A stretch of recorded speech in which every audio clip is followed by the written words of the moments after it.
first road trip, the SEC.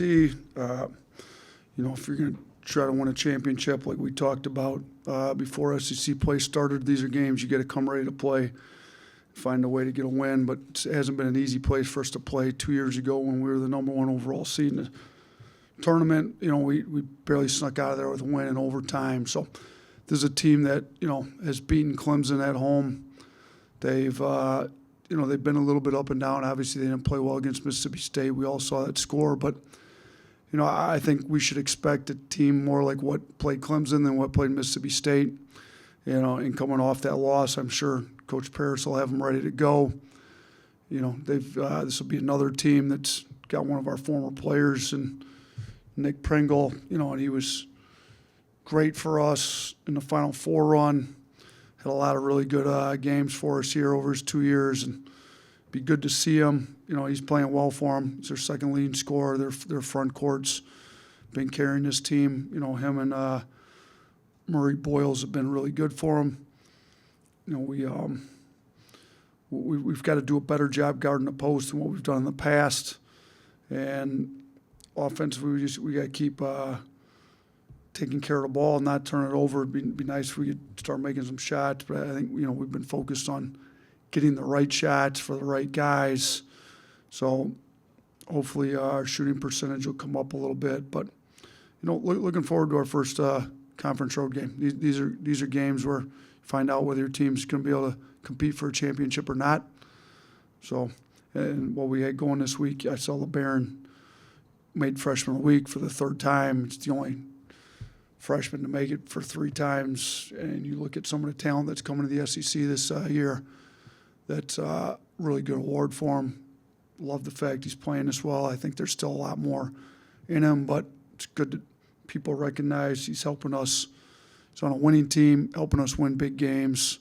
He's not just a freshman putting up big points on a losing team. So I think there's a lot to be said for that with the people that vote for these awards. And, thank you to them for recognizing what kind of impact he has on winning. So. Kind of talk about not overlooking South Carolina. Just how do you feel like the guys are maybe locking in practice when you do have 3 ranked games after this one? Yeah, I didn't even realize we had 3 ranked games after this one. I don't know that they did either because nobody's talked about it. I don't even know if anybody realized it. I just know we've got a bunch of ranked games the rest of the year with this SEC. So I feel like our guys have been pretty mature. I thought we had a great practice yesterday. We were off Sunday, so we got after it pretty good yesterday. Just got out of practice today. It was a lot shorter, but I thought it was pretty crisp. I thought they got after it pretty good today. We just didn't go that long. So I feel like they're locked in to what we need to do. I think we've got enough veteran guys to understand the meaning of these games, and I don't think we'll overlook South Carolina knowing how good they were last year. I mean, Clemson, we split with Clemson last year. We're 1-2 against Clemson since I've been here. So for them to beat Clemson's already beat Kentucky this year. We know they're a good team. Our guys know they're a good team. Occasionally good teams have bad games. I think that's what happened Saturday.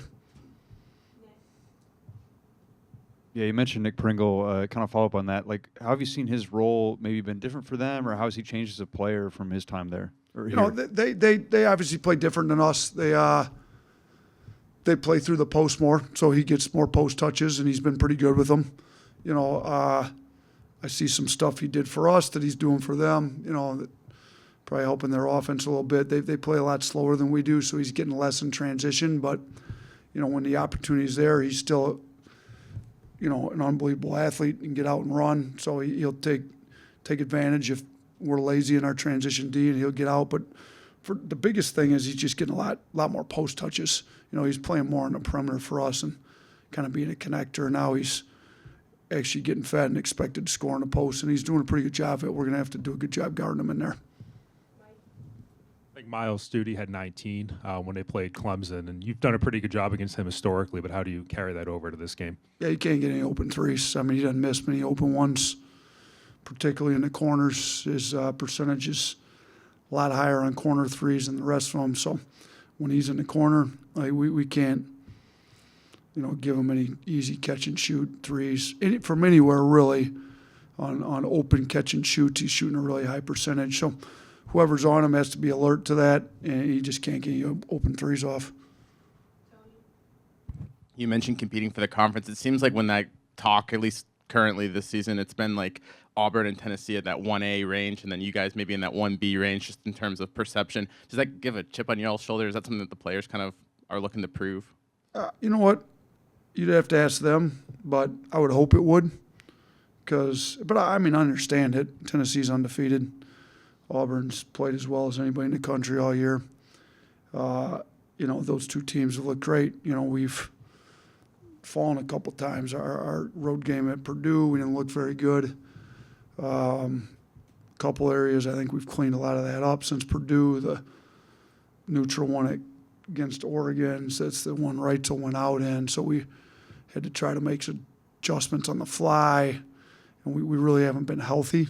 But shoot, it's a game of basketball. There's a lot of injuries happening in it. You got to figure it out, whether it's in the middle of the game, whatever, and you got to figure it out on the fly. So we've dropped a couple. Auburn's only lost one, and they've looked very dominant in all their wins, and Tennessee hasn't lost any. But, yeah, we've got something to prove. We're flying under the radar a little bit, which is nice for a change, So we gotta come in playing like we've got something to prove every game out.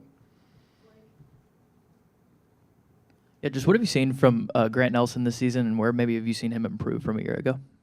Yeah, I think he's been a lot more aggressive on the glass. I think he's just being more assertive. He's getting the rim.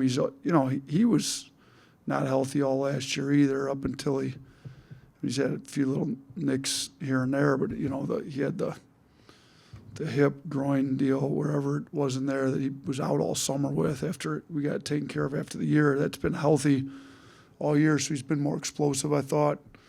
He's been shooting the three a little bit better here over the last week or two. So if we get him to keep his foot off the line, he'd have 3 more threes in the last 2 games. So, but he has been shooting it better. But I think the biggest and we're trying to post him a little bit more because he can pass out of it.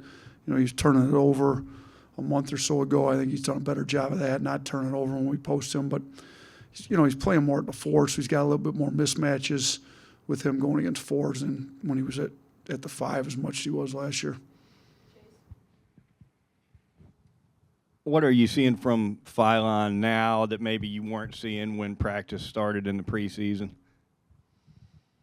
It's a good question because he was pretty good in the preseason, but I think he's definitely got some experience. I think he understands that every play matters. Where before, and he didn't take many possessions off. He's been pretty locked in most of the time he's been here. But I just think he's starting to realize that the margin for winning and losing at this level is very thin. So every play matters, both offense and defense. Careless with the ball, bad shot, a turnover, a bad shot, you kind of threw away an offensive possession. These tight games, you don't have that type of margin of error to throw away those possessions. So I think he's a lot more, cognizant of the fact we've got to get a great possession every time on offense, and same on defense. You can't take possessions off with, playing good teams and as tight as some of these games are going to be.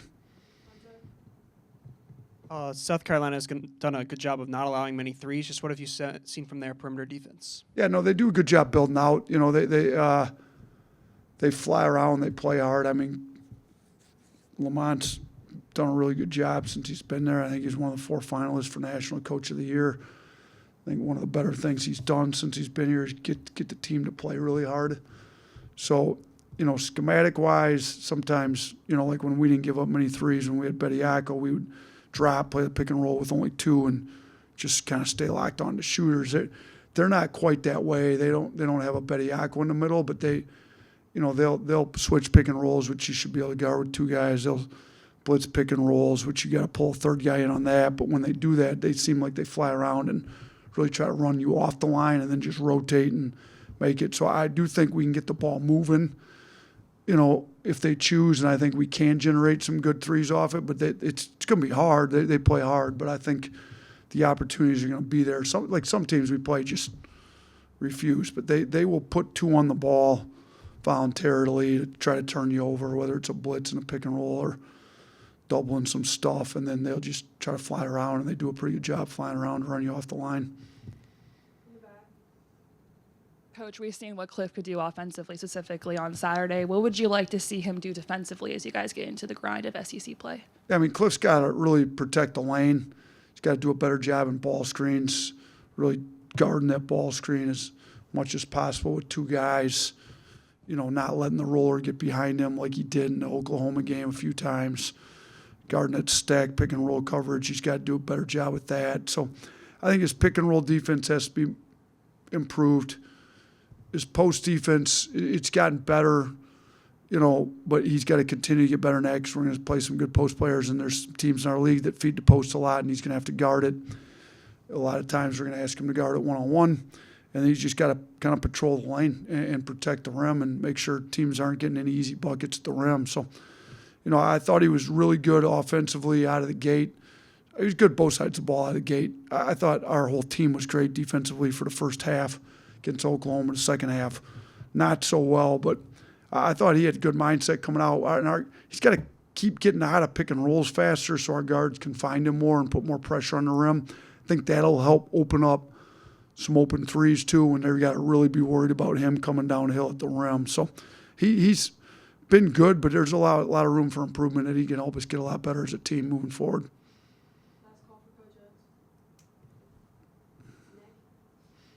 Nick ruined it.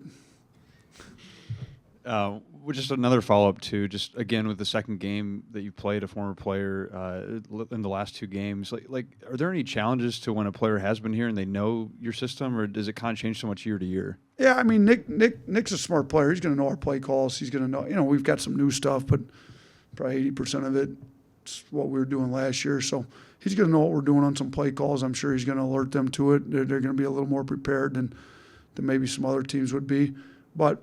You know, we've got new personnel. We play so much in the flow anyways. We're not calling a set unless there's a dead ball typically. So, you know, it does present a few challenges, but I tell our team, I don't really care if the other team knows we're running. We have to run it correctly. So if they know what we're doing, that's great. We know how to attack every different type of coverage. So, you know, if they're going to cover it one way, we're going to attack it, and the guys got to make the right read. So, you know, it's a little bit different, but and Nick's playing more than Wygay had been playing too, so he'll be in there. The other way of it is our guys know him and should know how to guard him better than just guarding a random guy that they've never seen before. So, you know, we've got that advantage a little bit. You know, Cliff wasn't here last year, but some of our guys were. You know, Diabate in the front court was here, Jaron was here, Grant was here. Whoever ends up being on him will have a little bit better idea of how to guard him, hopefully, than just playing some random guy. But again, we didn't post him a ton last year, so we're going to have to guard him a lot more in the post here in this game than what we even probably did in practice last year.